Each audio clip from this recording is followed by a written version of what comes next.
Salutations, Utopians. Hope all is well. If you're on the holidays and you had to work today, I hope you made some money. And if you took the day off, I hope you're well rested for the rest of the week. I just really wanted to touch base on this NFL first round playoff battles that we witnessed this weekend. A lot of people were complaining about blowouts, but I think the big picture was more interesting than anything. Blowouts are good for me. It allows me to catch up with other games that are going on. So, and not have to spend too much time knowing that I'm covering NBA, NFL, a lot of events. So a lot of women's college basketball. I'm in it all, honestly. So. Let's get to it though, man. First and foremost, that showdown between the Texans and the Browns was amazing. Um, it's a big picture situation when you know that last year the Texans were having discourse about whether they should win the final game, and Lovie Smith cost them, and yada yada yada. Them not having the draft first overall and leaving that to Carolina, and them feeling the pressure and having the privilege of being able to sit back and letting the chips fall where they may. They didn't fall into the Bryce Young sweepstake, which I want to be honest with you. Carolina put him in a rough spot. I mean, it's similar to Trevor Lawrence. Bryce Young is definitely wasn't to me a can't miss prospect. Trevor Lawrence is, but him going to Carolina and an aging Adam Thielen who in his prime was unbelievable. A DJ Chark who's DJ Clark or DJ Chark. He's a guy who's still trying to figure out himself a little bit. It was a star-studded coaching staff, but they were able to go C.J. Stroud, long story short, get DeMeco Ryans, a first-year coach who was a heck of a linebacker in his playing days, and he's an in-house talent, having played there. And to see the remarkable success that they've had, statistically, most passing yards from a rookie quarterback. I mean, who would have seen that coming, knowing everything they went through? Deshaun Watson strong-arming his way out of Houston. A couple bad trades from a previous administration. No names need to be said, but losing out on DeAndre Hopkins. This is always a franchise that, ironically enough, has been a quarterback away, and they have pieces now. Tank Dell, Sloan. They got guys there who are going to be, for many summers, ringing bells in the NFL. Cleveland, they salvaged their season. For all that it is, in a defeat, you got to really put things in perspective here. They went and reached out and got the most wild card of wild card free agents in Joe Flacco, and he managed to salvage the seasons with 6 games left, and he did such a remarkable job. People were ignoring how many games he played and were nominating him for Comeback Player of the Year. Though there's no appropriate designated metrics to really gauge whether Flacco is or isn't. Knowing the work that Baker Mayfield has been putting in, who, congrats to him today, they got past Philadelphia, and we'll get to that in a second. But, just good for Cleveland, just for the mere fact of getting into the playoffs. I know it really must be painful to witness, knowing how much money you spend on Deshaun Watson, and knowing that Nick Chubb went down earlier this year in a very freak accident kind of way, and just that it's a championship roster that got the worst short end of the stick. But you know how it is in life, unfortunately. In order for someone to win, someone's got to lose, and in this case, the Texans are rightfully deserved of being the beneficiary of their misfortune this season. And I know that the Cleveland Browns will return next year more fierce than ever. They got some things to figure out. Let's get to that second game, which was the Dolphins versus the Kansas City Chiefs. And I know there was a lot of controversy about them joining the streaming service Peacock, who is the brother-sister company of Comcast, who took a dramatic loss last year and are trying to recover. The NFL, knowing what was going on with Buffalo, I think they got some unbelievable brain trust over their meteorologists, who kind of must have anticipated that they weren't going to have stadium presence. So this deal kind of made up for the difference, and it was the most streamed live event in the history of American television. So it was a smashing success.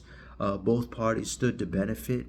To the X's and O's, the Kansas City Chiefs shown that championship experience in the end has a lot to do with things, and Cam Newton is just been haunting the league based on his comments about Dak, Tua, Brock Purdy. He was on the money, and I don't know what the other so-called media pundits had to say about him, but he is disturbingly accurate with his call. Tua look very much average, and the Miami Dolphins are just a very exciting team, fun team to watch. It reminds me of like Vince Carter. Unfortunately, I would pay to go watch Vince Carter in person, and that's not a lot of players that I would leave my house and go to a sporting event to inconvenience myself in that environment to watch. But that is someone you say, hey, I gotta watch in person. But you know you're not watching a championship leader taking a franchise to a chip. There's a clear differential, and that's kind of what the Miami Dolphins are. They're a track team, a chain. You're talking about Mostart. You're talking about Waddle. These are track stars, and when you put them in heinous conditions, sloppy, messy conditions like what Kansas City and themselves had to go through, there's only one team that's going to come out with that, because not only does Kansas City have postseason success at skilled positions, but they forgot more than most teams have learned. And the Dolphins are last second put together. There's been signs that, they're more of a sports car, like Colin Coward referred to, but you never really know until the postseason. That's what I love about the playoffs, March Madness. You really get to see who's who when they get pushed up against the wall and they have to figure out how they're going to fend for themselves. And the Dolphins look to be more aesthetically pleasing in terms of looking the part than they are actually the part. They're going to have to do something this offseason. I don't know what the exact change is immediately off the top. We're still in the playoffs. I'll probably dissect it more as the season progresses, but this is a team that's built on speed, and the problem is when you're built on speed, there's limitations like weather conditions, field conditions that can become the equalizer. In the end, the Kansas City Chiefs continue to advance the $500 million quarterback it is.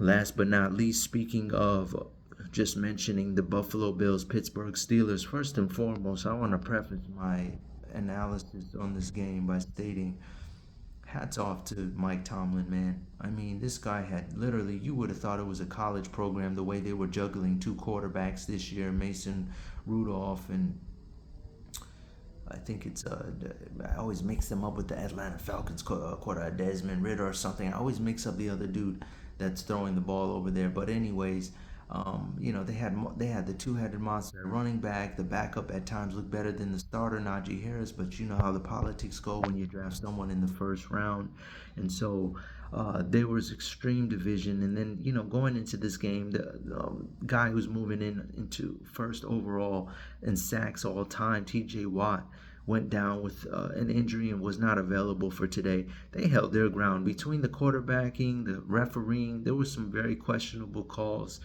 today. Refs at one point, I think it was Miles Jack was in coverage. They call a PI. Once people acknowledged brought to their attention that there was no PI, it can't be, the ball was uncatchable, they called pass interference. I mean, they called holding, but lo and behold, actually the tight end who was the recipient on the play was actually the one doing the holding and pulled the linebacker down. And that was a 7-point game. They had all the momentum. Listen, the Buffalo Bills did not make me feel good about their chances, especially knowing crazy to be watching Josh Allen, and he's elite, and we also know his track record for throwing interceptions. But I just felt at some point I'm like, this guy's gonna throw a pick six, and that's crazy to talk about that when you're describing an All-Pro quarterback like franchise guy like Josh Allen. I do respect his scrambling today. It was something to be saluted. He literally dropped his shoulders, had pads, and laid it on the line like most quarterbacks don't. And I mean, obviously, part of that is being 6'5", but we all know it's not the size of the dog in the fight, but the fight of the size in the dog. And so, kudos to the Buffalo Bills, though they won it ugly. They got the city support, and I know that the Kansas City Chiefs is definitely a formidable foe. I know the Bills want to get over this hump. Kansas City has been owning the AFC now the last couple years, and it's time. I think the emergence of Cook is helping a lot. And there's a lot to be determined. Porter did a great job on Diggs. There were certain possessions where it was just mano and mano, and he did his thing. I love watching elite corners versus elite wideouts. All right, over to the NFC. First storyline, I mean, Green Bay versus Dallas. And I made a preseason video after I seen specific cornerback, franchise cornerback, go at the franchise quarterback, and I said season's over. So let me start off by saying Mike McCarthy just getting the Cowboys to the playoffs was something to be commended. But I had my video was titled "In the Summertime, Better Luck Next Year," and I don't know what the Cowboys are going to do because their team is built around veterans, aging veterans at key positions. So to me, this was a simple case of a sinking ship versus a rising phoenix. The Green Bay Packers got a young, vivacious coach, uh, Jordan Love, a guy. I have another video out earlier this year where against the Lions, people were saying that he wasn't fit to be the quarterback. They got to keep their eyes open. He showed flashes of brilliance. The Lions were riding high. I told everyone to simmer down. There's a video of that as well. He's going to be just fine. For him to get a playoff victory already against the Dallas Cowboys, a storied, historied franchise, and who are known for having an elite defense. And granted, that it's an elite defense, it's an elite roster, but the way they're put together because they're so old, it's like antique, and so anything can make it break, and that's exactly how they are. They limped into the playoffs, and though I don't blame everything on Dak, when you're a guy seeking another pay extension and you're moving in on damn near $1 billion career earnings, there's no time for excuses. Um, when you fall this short and you're paying guys this amount of money and your cap is where it's at, if as a guy in Jerry Jones' shoes, you're the Dallas Cowboys, Jerry's World, brand new stadium, elite level salary cap spending going on, and you're coming up short. And then you got teams like San Fran and Philadelphia who which are bad examples because they've been looking really bad the last couple of weeks.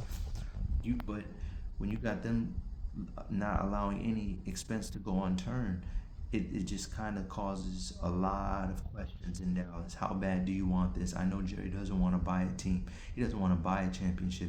But if your adversaries are out there spending every penny they must in order to be relevant, it kind of forces your hand. And if he's the biggest bank of them all, it's time to get busy. I know Stan Kroenke has now taken the #1 spot of the LA Rams as the wealthiest owner, but I mean, when you're talking, what's really the difference between 8 billion and 5 billion? Um, Splitting hairs at that point. Let's move on. Congrats to Green Bay, though. The future is bright. The NFC North is bright. I'm definitely worried about what Chicago does. Also, I mean, there's just a lot to look forward to in that division. They've always been a traditionally rivaled division. They never leave a moment dull when you're watching those games, even if it's low scoring. There's a lot of hitting going on, a lot of physicality. So kudos to them, to the Green Bay Packers, beginning a new legacy post Aaron Rodgers and looking like they found their heir apparent to Aaron Rodgers and Jordan Love. Uh, Detroit Lions versus LA Rams. Holy cow. Man, we all remember that blockbuster deal, Matthew Stafford for Jared Goff and draft picks. And Brad Holmes went over there with Jared Goff, and I'm gonna tell you that tandem, it's as real as it gets because it's been a rebuild from the ground up, and every year they've made steady progress. And I remember when Jared Goff originally arrived to Detroit, had no weapons, and the first player in order was Josh Reynolds, who was formerly of the LA Rams practice squad, and he's emerged as one of the greatest chemistry. They have one of the greatest chemistries between them, Jared Goff and Josh Reynolds. Obviously, Amon St. Brown, when Goff arrived, was on the injury list, so they didn't get the chance to hit it off, hit the ground running the way they would have liked. But this three-headed monster of Jared Goff, Brad Holmes, and Dan Campbell has definitely been showing vast improvement, which is all you can ask for if you're Martha Ford, who comes from a history of a team, the Fords are, that have always spent money but didn't always get their bang for the buck. In fact, the Detroit Lions are the first franchise that really introduced paying head coaches like they would a player when they gave Steve Mariucci, I think it was back in the mid to late 90s, 5 years, $25 million, which was unheard of. but they were so desperate to create a winner that they did that, and they've always been relevant in free agency. Free agents always lined up to run with Matt Stafford, especially at wide receiver, whether it be Showtime Tate, Oz Hakeem. There's always been players that were willing to come to Detroit. So when Matthew Stafford, who after 12 seasons, mostly losing campaigns, he arrived a year after they had the 0-16 year, and 12 seasons, 9 different coaches and coordinators, went 4 years without a running back having a 100-yard game. It was time for him to move on, and Jared Goff that first year had to suffer at the hands of watching Matthew Stafford win a Super Bowl with the very same LA Rams team that he once played for under the same coach that he had trouble closing the deal with. In the end, the Rams admitted they may have made some mistakes on the exit, but at the end of the day, it was a necessary move. Both parties now, Jared Goff getting the Lions their first playoff victory in 32 seasons. It was a very storybook moment. Very proud of the Lions. They also were able to win their division, which was another drought and curse that had been broken. The future looks very promising next week at home against Tampa, but more than anything, they were able to run the ball, which is very important in the postseason. I know this is a vertical league, but some formulas will never change. Being able to play defense and run the ball. My biggest gripe right now with Detroit is since they moved off of Darius Slay, thanks to the Matt Patricia administration, who got torched today. And on the next game on the docket, I got to mention, which is Philadelphia versus Tampa. Tampa lit them up. Baker lit them up. Matt Patricia costing Detroit Darius Slay never have recovered in their secondary, and their defense, besides Aiden Hutchinson, really couldn't stop running water. Honestly, they had to play more intimidation tactics than they actually did substantive quality coverage. And I'm not claiming anyone played dirty or anything like that, but I'm just saying they had to take the more physical route than the actual skilled route. Aiden Hutchinson was unguardable. He was a one-man wrecking crew, and Detroit, I'm sure, is going to definitely look to try to get him some more complementary pieces along with a better secondary. But it's a work in progress. C.J. Gardner and Cam Sutton, both prized off-season acquisitions, were frequently injured throughout the year. It's hard to get rhythm. Branch even missed some time, even though he's a potential defensive rookie of the year candidate. Kirby Joseph is Kirby Joseph. He's a ball hawk.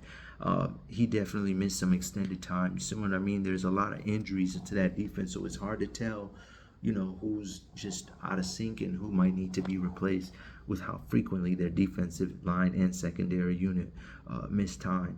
But all in all, they did their thing. And segueing into who they play next week, Tampa, who I like their chances against. But focus on the now, Tampa versus Philadelphia. Talk about two teams with two different trajectories. First and foremost, I'm so happy for Todd Bowles. He inherited a very toxic situation when Tom Brady and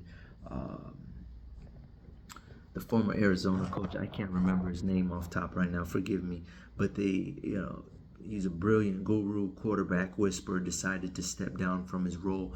Todd Bowles inherited a very toxic situation, had to weather the storm last year.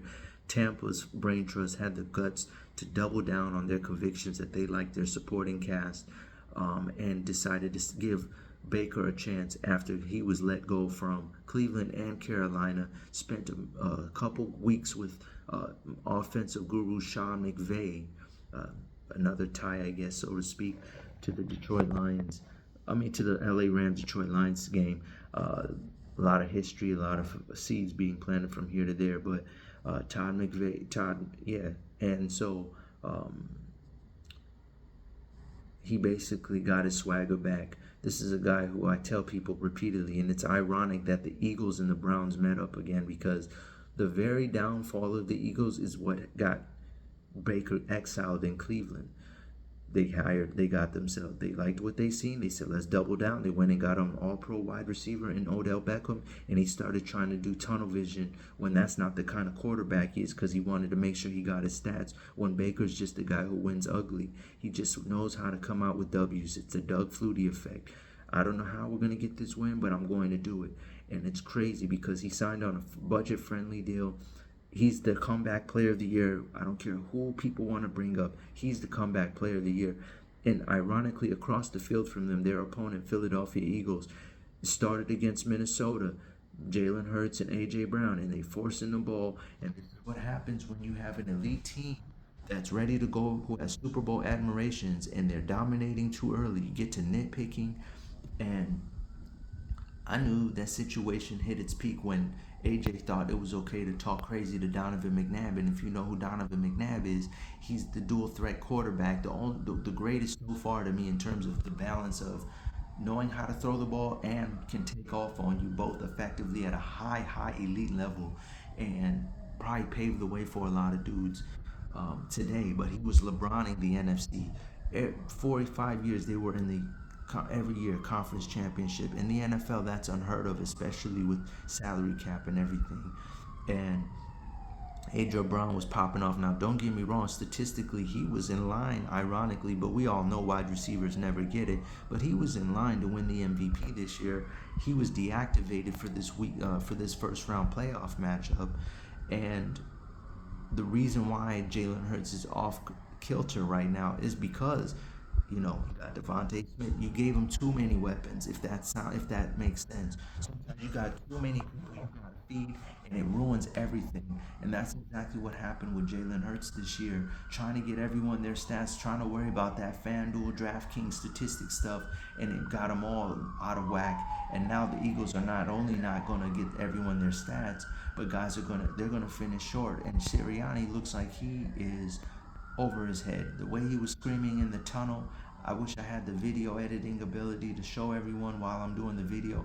He was snapping in that tunnel, with just screaming at the fans, talking about, I'm glad aren't you glad it's over now? It's over now, it's over with. And so it's really crazy watching the Eagles self-destruct, knowing that how much their championship admirations were on a full cup, and all of a sudden now it is completely empty, and you got a $250 million quarterback who's making the most annually out of any player in the league. Forget quarterbacks, but any player, and he looks like he's a shadow of himself, completely deflated.